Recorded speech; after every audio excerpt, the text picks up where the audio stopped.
So, let's see, I decided to light up another cigar, shoot episode 2 of the Smoking Nerf News, and just talk about some of the stuff. The first video, which is episode 1, I talked basically about the changes, stop shaking, thank you. The changes with, we're doing a Jet Blaster, and some of the things I'm working on, and trying to keep you informed with what we're doing, and being honest with my community, and just saying, hey look, I am designing these things now, whatever you need, let me know. Maybe a lot of you people aren't into pistols, but after those 2 new pistols, what I'm calling the Operator, which is not a final name by the way, and what we decided is the Archer, I think you might change your mind about pistols forever, because these things are small, compact, good velocity, good accuracy, uses a small mag system, which I think Steffens have needed for a long time, okay? But at any rate, let's get started. So there are a lot of really cool things. This video I wanted to talk about the other things in the other parts of the community. Stay in one place. Okay, where's my wallet? Hold on. Other things, other developments are going on, especially in the rival line. Okay, now Singapore just got the Zeus, and I think they're coming out with the Apollo here too. They just released them to Singapore. Yeah.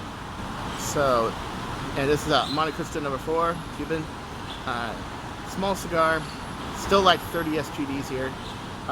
Expensive, yeah, but I only smoke like all week. This is like the only time I smoke. Is pretty much a Saturday. Sunday, games. During the week, I'm working, you know. Yeah, if your wrapper ever comes loose on there, you just give it a little lick like that. That's how us Cubans do it. I've smoking cigars since I was 18. My favorites, of course, Monte Cristos. Cohibas are good, but it's like I told my boss. He's like, hey, how do they compare? How do Monte Cristos? When I gave him one of these, he's like, how do these compare to Cohibas? I said, you know what? It's like the difference between like Sprite and Coke. They're soda, but they're 2 different kinds of flavors. You know, I mean they're tobacco, but they're 2 different kinds of tobacco. There's 2 different shades of tobacco. They're grown in different parts of the country, in the countryside of Cuba, for example. They're coming out, but even more exciting is the stuff I've seen online with the rival line, such as the new battery pack for the Chaos. Oh man, it's a 7.2 volt nickel metal hydride. I don't know the amp rating on it yet, but it looks like a pretty beefy battery. Maybe it's 3,000, 4,000 milliamps. Damn. You can just get a ton of freaking magazines. Of course, when you're rolling with the Chaos,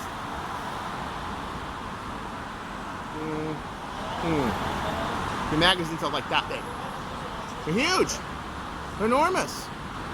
You know? So I don't know, like, how good is a battery pack that you're mounting on your waist going to do when you have these massive magazines that you could probably throw at an armored personnel, you know, carrier and probably break something. These things are enormous. So you could probably, I mean, you never lose them, that's for damn sure. But I can imagine for a Zeus that would be really fun, or much better for if you were to do Luke Goodman's, air tube modification, where you have like 107 balls, or even better, the Proton Pack mod that Luke Goodman did, and then Frank Cooper also did a version. Yeah, so I can see it for that. But the Chaos, you still have the problem with those dang huge magazines. And sure, they're not that hard to load. That's the other thing people are like, hey, you top the top off, you can lock all 4 of those back and just dump balls in there and it works. I still would want, for an operator like that, full auto, I would want just a shit ton of mags. And I don't see that ever happening for the Chaos. I just think the Chaos is just going to be too big. I'd rather have magazines that were 15 long, okay, but they're 1 solid mag, and throw it in a Chaos rather than this big, huge, goofy thing that's 40. I mean, they're huge, but then again, I do have a couple Pyragons. At home, I think one of my loaded Pyragon's still in my trunk. I carry a loaded Pyragon, 40 rounds, in my trunk. It was a very good rapid fire blaster. So whenever I wanted to have fun and blast people, and I didn't want to hurt people when I did that, because they're not going to feel very good about being hit by a 4-joule blaster and have bruises for 10 days. I would hit people with that just for fun, but I only did that like a couple times.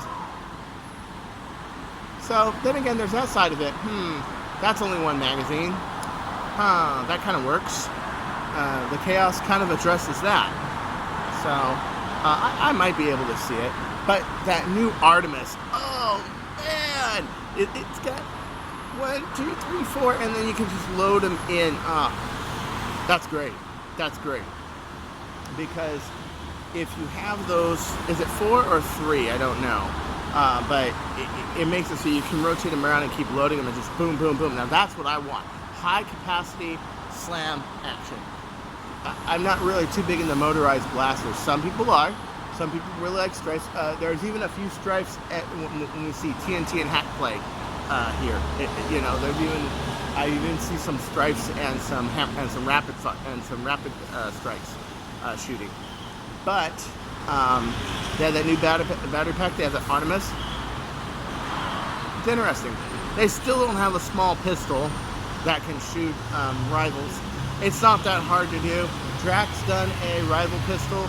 My Ultramax Big Shock, also a rival pistol. Yeah, you can take out that big long brass barrel and not go single and throw a rival ball. And at 18 kilograms, I was getting velocities up to 140 feet per second with a rival ball, and I was able to shoot 3 out at like 70 feet per second, which is good. I think it's a lot better than the Atlas. Now the Atlas, I would like to see, and my friend over at Schoon, Nate Little, had a suggestion. Hey Chris, can you modify this to do like 1 shot at a time? Well, I could, but I don't usually roll with rivals. So it's like my Rhino Fire. It's still sitting in my bedroom. I got it in a trade with my friend Mark in Romeoville, Chicago. He's a police officer, and he does use Explorer stuff. He's bought quite a few of my blasters too. Good guy, you know. I got that in a trade. I never used it.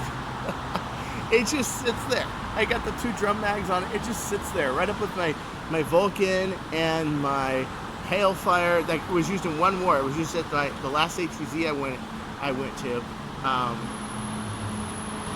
Before I learned how unappreciated I was at Camarillo HVZ, I used that. And although I was kicking butt with it, man, those magazines were a chore. They really were. So it's nice that they're thinking of more power and to be more practical, okay? They're thinking more on the practical side. Hey, look, our blasters only hold 12 rounds for each one of those magazines. 7 if you're running with a Apollo, unless you put the 12 round Zeus mag in there, which they made those compatible, thank you. But you know, obviously we need something with a little more capacity to it that's not motorized like the Chaos. So I'm wondering, I've seen it leaked, I'm wondering, are those magazines on the Artemis, are they removable or are they fixed? If they're fixed, that sucks. And what they should do is they should make one where you can just put 1, 2, 3 of the 12 rounders in, and you can take each one out in their normal 12 rounders, and you can just throw another one in there. And it detects which one's full, which one's empty, from either right to left, left to right. That's how I would do it.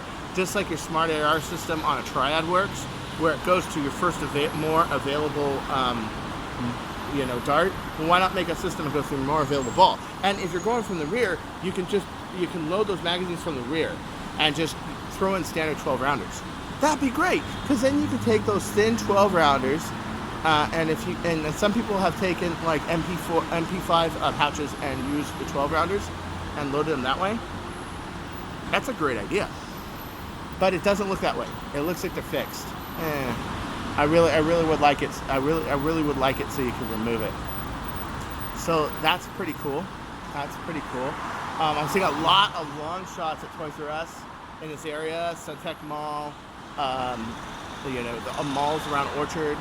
I've seen a lot of long shots. So when I first got here, everyone was telling me how much of a rarity the long shots were to find, and they're a lot easier to find now. X shots coming up. I want to go, but I have to get a couple of blasters together, and I'm a little sketchy upon the limits. What can I use and what I can't? Because it's got to be all explored. Well, I don't mind that. I got 2 long shots that are explorer. One's got a brass barrel, one's got a normal barrel, so I got that covered. But then it's like Retaliator. Okay, I can remember the Retaliator kit, that's great. So I asked Hang if I could use Mauser Fire, which Mauser Fire is the Archer prototype, and there's 2 of them now, and I'm making another one for a designer, Joe Shu, so that would make 3, and then another friend of mine is getting one because he ordered one long ago because he's been a real supportive customer. That's my friend in America. That would make 4. That'd be 4 in existence, pretty much, and that's it. They would be rarer than even the XE. And they're going to be collector's items because when the Archer starts to kick butt, which is going to be Jet Blaster's first ever full out blaster. Not based off a parts kit, not based off of anything. Yes, a Sharpfire is a prototype, but it's not going to be a Sharpfire. You know, that's going to be bitching. These things are going to be collector's items. So I couldn't use them, and I'm like, oh, Hang, I understand, You can't exactly have a war that's Explorer and not Explorer. And then some people will put dangerous stuff on a blaster. I agree. Okay? And everything's got to be a standard. If it's a standard shooting match, it's got to be standard. I understand. Just like in IDPA, you had 45 pin shootings. They were all 45 caliber. And it had to be 45 automatic case. Okay? Which one year I played with a Super 45, and another guy had a Super 45, and he had an STI Super 45. He actually won the match. I got second place. But the next year, we couldn't use the Super 45 because they called it a different cartridge at that point. Even though what it is it's a 45 auto that just has the case has a thicker web and it holds more powder. But at that point, they called it a 45. But since they saw that the people with the Super 45s are able to knock down pins a lot easier, because, the bullets were doing 1,100 feet per second rather than 850, they got rid of it. And that was that one region in Utah, So, I guess these are standards. But to some degree, it's like, grow up, man. A long shot's a long shot. Retaliator's a retaliator. You have a sidearm and you have a blaster. I am almost thinking of suggesting that Jet Blaster has their own competition. Like the X-Shot, but open to all blasters. Same format. You have sidearm, you have long shot type blaster, okay? And so basically you have long blaster, you have sidearm. Yes. But open to all darts, open to all mags, open to all blasters. It would be really interesting to see a competition between, X-Shot and that, and maybe, Explorer's right. Maybe you got to stick to one brand and to keep things standardized, or maybe it would be a better competition. And the only way we'd ever find out is to actually do a competition. So, I mean, I'm a little like, I really wanted to use a Mauser Fire and an X-Shot, because those things are so accurate. They're handy. They're really nice blasters. And I think the Retaliator with the pump grips and everything and the slides, and the fact that they're bigger might have a little bit better handleability because they're not using 18K. They're going 12K or 8K. Mine's 18K, so a little harder to prime, a little slower rate of fire, but more handy is the whole thing, okay? Which the Archer is going to fix that problem because it's going to run a lighter spring and a larger area. But it'd be really interesting to see a Mauser Fire at X-Shot. Yeah, it really would. But it's just an idea I'm having. I'm thinking of telling them, let me know if you like the idea to do one in Singapore, and every year have a competition in Singapore for a shootout like X-Shot, but all around all all everything. So we had Jet Blaster competition. I'll talk to my boss Jason about it. I'll talk to my fellow engineer Alan and my friend Jeffrey and my secretary friend who I'm always threatening to send to Haiti. It was really funny. I have this executive secretary who works with me. His name's Cool, and Cool. I'm always saying, you know, it's a good thing you helped me out with that umbrella in the rain, because I would have sent you to Haiti. But he's so nice. He loans me money.